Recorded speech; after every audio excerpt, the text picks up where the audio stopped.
What is there not to love about Troll 2?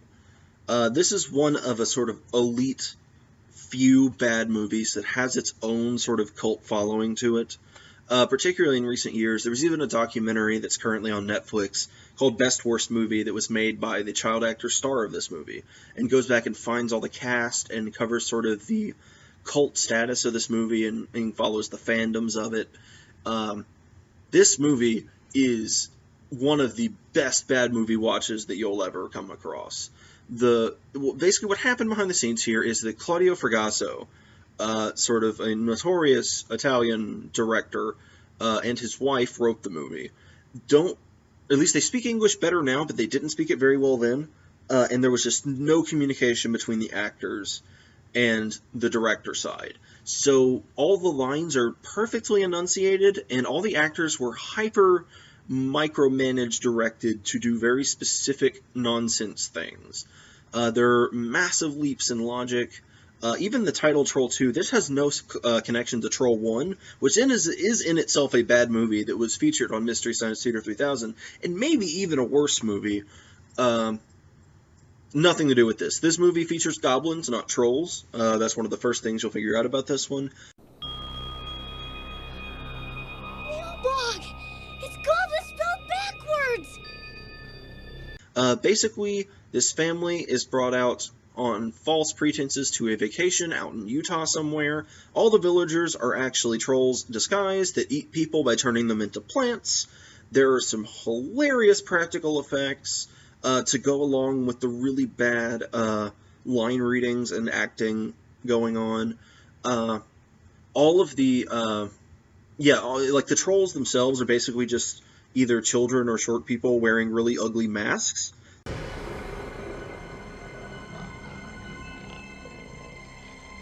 That look obviously super fake. There's one point where you see a person partially transformed into a plant that looks absolutely ridiculous.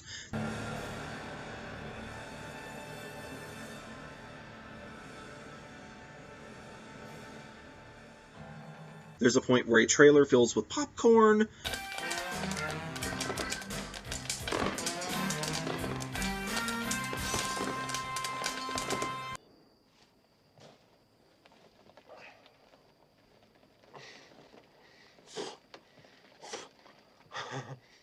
No more popcorn. There are too many moments. This is one of the few movies that is constant start to finish, pure ridiculousness. There's a moment where a child pees on the family's food to prevent them from becoming plants.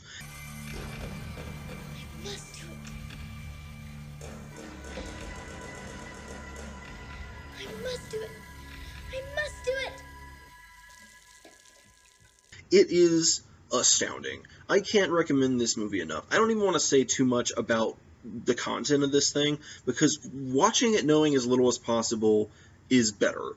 There is so much to enjoy here. I mean, this is like one of probably the top 3 bad movies out there. I mean, this has probably managed to surpass Plan 9 from Outer Space and some classics like that. I think it, The Room, and Birdemic are sort of the modern standard bearers of bad movies, which I've already talked about Birdemic, and The Room actually isn't in the bottom 100, probably because people rank it really highly because people enjoy it so much, which is also, Troll 2 is very low in the bottom 100, despite at one point holding the number 1 spot, and I think that's exactly why, is people will give this a 10 out of 10 because, hell yes, this movie.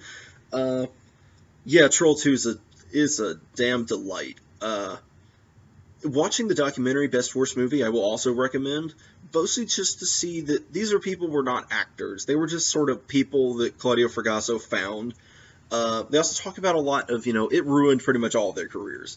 Any sort of acting aspirations they had were gone after this. I don't think it got a theatrical release originally, but it did wind up circulating on HBO, which is when I first saw it when I was really young. I saw the end of this movie. And thought it looked ridiculous. The ending of the movie has a twist. As with anything else in the movie, it's really bad. But this is not a horribly bad movie in the sense that you can't watch it. It is so watchable. I've talked to 1 or 2 people that thought it was horrible to sit through, but if you get a couple friends together and watch this thing, it is just astounding. You will have a blast. It's just this perfect sort of earnestness in the filmmaking combined with everything sort of honestly going wrong that can go wrong, that it has this sort of odd charm to it. Um, and that's kind of why this is such a massive classic among bad movies now. I know for a while there, when I was first getting back into bad movies, I grew up on like Godzilla movies, Toho features, and that sort of thing. And I've been watching, in high school, I watched more really B horror stuff. And I've recently, like in the past 3-4 years, gotten back into just general bad movie stuff.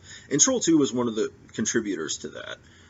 Was actually going back and finding this and watching it again. This and The Room and Birdemic and a lot of the more recent bad movies that had not seen previously. Yeah, it's fantastic. I can't recommend it enough. It really is. If you're just gonna pick like 4 or 5 bad movies, like this has to be at the top of your list. Troll 2, all the way. Low budget, bad acting, bad writing, bad directing, bad special effects, leaps in logic, things that just disjointed scenes. It's amazing. This is an astounding work of art. And I think this movie might still tour with Best Worst Movie every once in a while, maybe. Alamo Drafthouse might do events every now and then for it. If you can catch one of those, I actually missed the one time they came through my area, unfortunately.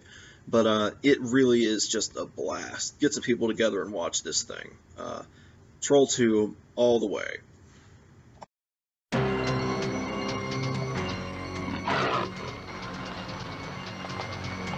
You're late. I'm sorry we had a small mishap. Here are the keys. Here are ours. Have a nice stay in Millbond. You in our city.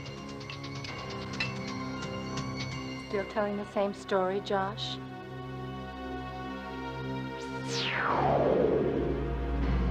Powers of evil are very strong here. I must leave.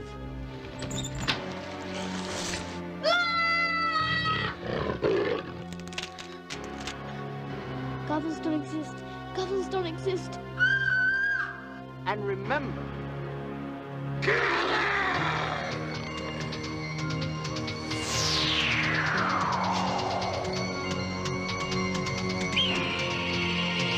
Stop the car, Dad! I'm sick! they're eating her! Well, they're going to eat me! Ah! Mom!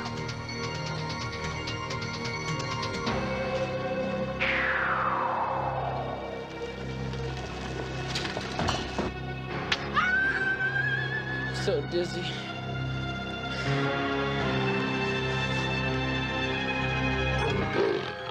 Kids with a sweet tooth like yours love ice cream. Delicious. And purified.